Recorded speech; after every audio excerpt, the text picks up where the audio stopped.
America is still enforcing this naval blockade on Venezuela, and just yesterday they stopped a third oil tanker. And this has only one meaning, that international law is basically over. So today it's clear that any ship in the world can be stopped by force just if America doesn't like it. The pretext is always ready, but the terrifying question here is what? And who will be next? The issue is not just about oil, it's a direct message to China, and the Chinese response is coming. If it happens, this Chinese response won't just be a statement, but a major escalatory move. Today, we are entering a very difficult phase, the phase of confrontation. A new global clash has now begun. What will this Chinese response be like? What are the possible outcomes? What does Trump want?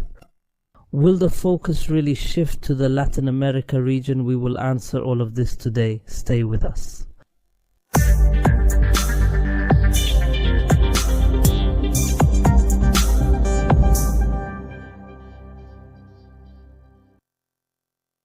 Dear viewers, peace be upon you and God's mercy and blessings, and welcome to our renewed meeting today, God willing, in this series of opinion episodes. To begin, our topic today, dear viewers, will start from this news that came out just yesterday. The American forces deployed in the Caribbean Sea intercepted another oil tanker carrying Venezuelan oil while it was in international waters off the coast of Venezuela, and it was heading toward China. What is new this time is that this oil tanker was not on the list of ships sanctioned by America. And this gives the impression that America has now started a new phase. And indeed, there is now a very large blockade on Venezuela and Venezuelan oil. America is determined to prevent the export of any amount of Venezuelan oil, even if it's just a single barrel. America is now determined. All the determination is focused on drying up Venezuela's treasury from any dollar that comes from oil, and thus involving it and creating a very big crisis for it with China. And here, pay close attention, because maybe everyone will wonder, what is this crisis that America is now trying to create between Venezuela and China? What does China have to do with it? So that everyone knows, China recently gave Venezuela loans worth $60 billion. And Venezuela is committed to repaying these loans to China with oil. Instead of paying the installments of this loan in United States dollars, they pay it with oil shipments. But now America is imposing a very strict blockade on Venezuela, so this oil can no longer reach China from Venezuela. So now, in Venezuelan territorial waters, there are more than 70 oil tankers unable to leave Venezuelan waters. More than 70 oil tankers are now in Venezuelan territorial waters, unable to leave Venezuela from these waters. Any cargo ship that leaves Venezuelan territorial waters for international waters finds the American forces there to seize it. That means because America says that this oil is stolen from it, and I explained to you in the previous episode, which was about this topic related to Venezuela, I explained to you why America describes this oil as stolen from America. So the important thing is that America is now seizing another ship. And when we look up this ship, we find that it previously sailed under the Greek flag, then later under the Liberian flag. And this time, when it was intercepted, they found it carrying the Panamanian flag. There are many reasons why such ships sail under the Panamanian flag, including not imposing taxes on the ship's profits, among other things. But the main reason that made this ship change its commercial registration from Greece and Liberia to Panama is Panama's political neutrality. Ships sailing under the Panamanian flag are less likely to face sanctions or inspections. The office at the ports is always less likely to face any harassment when passing through areas known for geopolitical tensions and so on. such as the Strait of Hormuz or Gulf of Somalia. So the important thing is that this ship, despite all of this, was intercepted by American forces, and America said that this ship was flying a false flag. A statement from the United States Secretary of Homeland Security said, "We will continue to pursue any smuggling of Venezuelan oil." She said that America will not allow this oil to leave Venezuela. Now, it is known that this oil is going to China. Now, it has reached the point where within an hour, 3 oil tankers were intercepted by America while they were heading to China. The situation is serious. Now, not just Venezuela, but also China, the main buyer of Venezuelan oil, is affected. When the possibility of China intervening is raised, it's clear that China can't remain silent about all this. This oil was actually purchased by China, and it must reach China. In addition, there are oil refineries in China that rely entirely on Venezuelan oil. Now, these refineries will have to stop production, which means significant losses for China. We're discussing a major world power, not just any ordinary country. So here a question arises as well. How might this Chinese response come? The truth is, this Chinese response will come through negotiations with the Americans, through secret negotiations with the Americans, but these negotiations will inevitably lead to 2 possibilities that you don't want. China can never give up its strong influence in a certain region. It cannot give up Venezuela, where it has $60 billion in loans. It cannot give up Venezuela. It has invested billions of dollars there in this sector, specifically in the oil sector. Therefore, there are only 2 possibilities. The first possibility is that China takes advantage of this opportunity and also imposes a similar naval blockade on Taiwan. Because now the United States is giving China the pretext to follow the same approach that America is taking. Because now all the countries of the world, including the United Nations, say that what America is doing today against Venezuela is outside the framework of international law. America is blockading Venezuela without legal justification.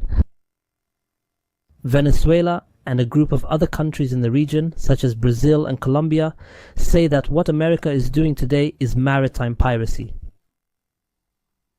So logically, what does this mean? It gives China an excuse to do the same with Taiwan. There is no longer any international law here. Now, China maybe during negotiations might send a strong signal, a clear signal. If you are imposing a blockade on Venezuela without going back to the United Nations or the Security Council, meaning without referring to international laws and treaties.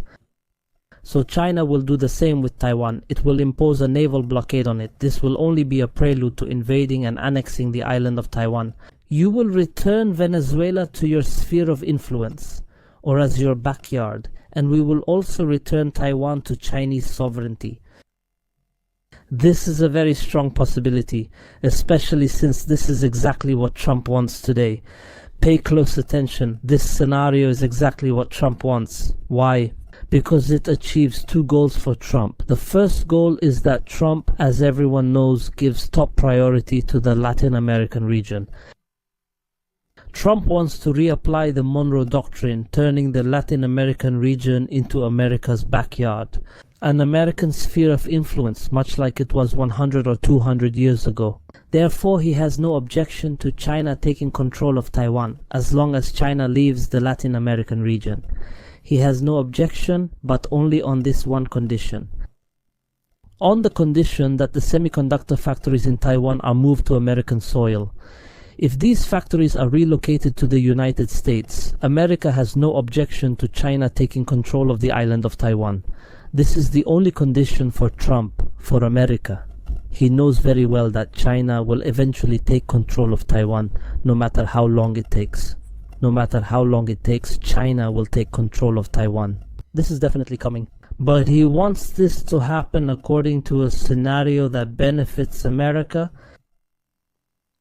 He wants this to happen after ensuring that China leaves Latin America and after moving the semiconductor factories from Taiwan to America. And here we come to the second goal. What is this second goal? Trump wants China to blockade Taiwan by sea, just like America is blockading Venezuela today. He wants China's response to be exactly the same, by imposing a naval blockade on Taiwan. Why is that? Because this will force the remaining factories in Taiwan, the semiconductor factories, to move their operations to America. These factories will then find it very difficult to export their products. So after this blockade is imposed, it will make it easier for Trump to convince them of the necessity of moving to America to overcome this blockade. America has a plan. It wants to control technology and dominate the most important industry that shapes the future of the world. So China's response at that time will be completely in line with Trump's policy, meaning Trump will then succeed. He's succeeded in gaining Venezuelan oil, and we talked about how America's oil will run out after the year 2030. America will be in desperate need of this Venezuelan oil, the largest oil reserve in the world. He will also have taken control of the world's largest semiconductor factories. Therefore, I honestly don't think that China will fall into this trap. It's a real possibility, but I don't think China will take this response because China also has its own interests. China does not want to annex Taiwan as a dead island without these resources that make Taiwan unique in the world. China wants to annex Taiwan as it is today.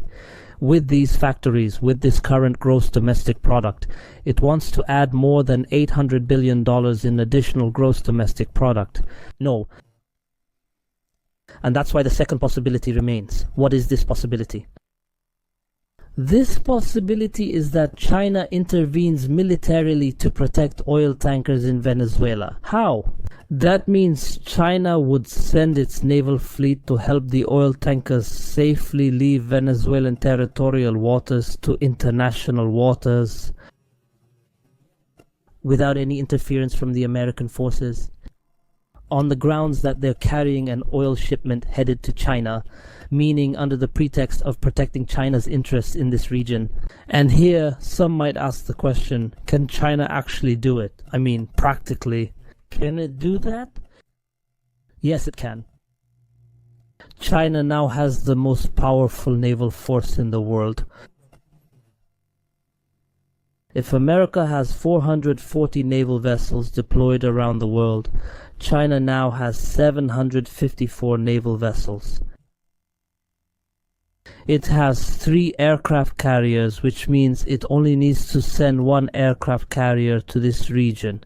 It has 61 submarines, 50 destroyers, 47 frigates, and 73 ships. Corvette. So in summary, China has the necessary naval power to have a strong presence in the Caribbean Sea region, and therefore protect this oil shipment from any American interception. And let's not forget that the Chinese naval forces have visited this region repeatedly, conducting many naval exercises there. They know this area well and also have significant military experience there. What makes me strongly favor this possibility is what? Is it that the Chinese army or the Chinese naval force, what is the basis of their existence today? And what is it? Protecting its own maritime supply lines? China developed this naval fleet and made it superior to America only to protect its own exports and imports. And this is the depth of this conflict. It's the depth of the problem that's happening today in Venezuela. This is the reason why China has surpassed America today in all types of the naval sector. Except in the category of aircraft carriers, America has 11 aircraft carriers, and China has only 3 aircraft carriers. Why is that? Because the Chinese goal is not to threaten. The Chinese goal is not to attack or strike a certain country in a specific region of the world. That's the Chinese goal. Now, at this stage, it only wants to protect its own exports and imports. Therefore, it first focused on dynamic deployment of naval military ships, such as frigates, corvettes, offshore patrol vessels, and what is called OPVs. All these ships can carry out protection and escort missions for commercial transport ships, such as oil tankers. Today, we find that China has a total of 72 ships of these types, while the United States has only 26 ships of this type. So notice the big difference. So, it's very likely that China will send a naval fleet to break this blockade on Venezuela and thus protect the oil tankers. But here Trump says it out loud. He says we will not allow anyone to break this naval blockade. So here we are facing a very big conflict, a destructive conflict, a conflict that truly cannot be overcome except by very serious events, because China's interests are being destroyed today in Venezuela, and America wants to apply the Monroe Doctrine. If Trump fails today with Venezuela, he will also fail with all the other countries, Colombia, Brazil, and so on, and with China as well. If it gives up on Venezuela, it will lose influence in all Latin American countries. The situation is very serious. I mean, it's getting worse. How will things turn out? How will it end? How could this end? Prayer? Answer us in the comments below this video, and don't forget to subscribe and hit the like button. Peace be upon you and God's mercy and blessings. See you next time.